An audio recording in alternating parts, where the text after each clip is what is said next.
investor roundtables and high-level policy dialogues aimed at converting discussions into bankable development projects. Esther Oshosonya, STV News, Abuja.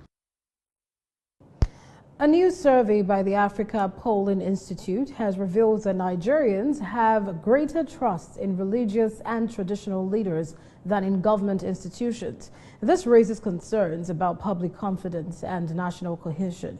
The executive director of the Africa Polling Institute, Professor Bell Ihua, disclosed this during a two-day workshop on equipping media practitioners as champions of social cohesion towards the promotion of responsible journalism in Abuja. And journalists is that you should focus on the human being.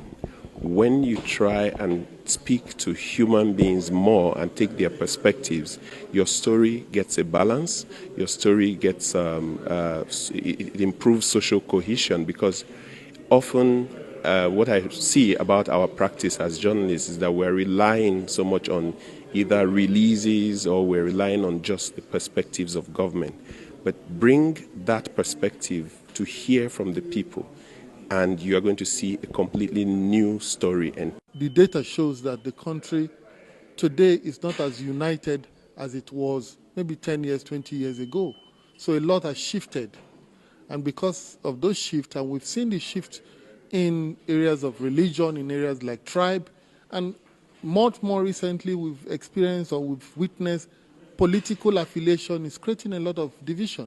So you go down to communities, you find out that there are citizens who cannot access common good, access public benefits because they belong to a different political party or because they're not affiliated to any political party whatsoever.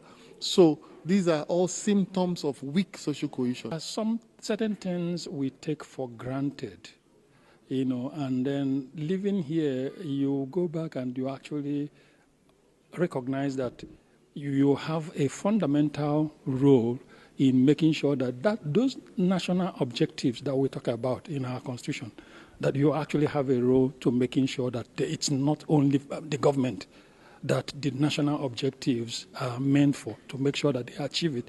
The media has, a frontal role in achieving those national objectives. Diego Okenyodo, a development communications expert, stressed the role of the media in shaping public perception and fostering social harmony. Without any, without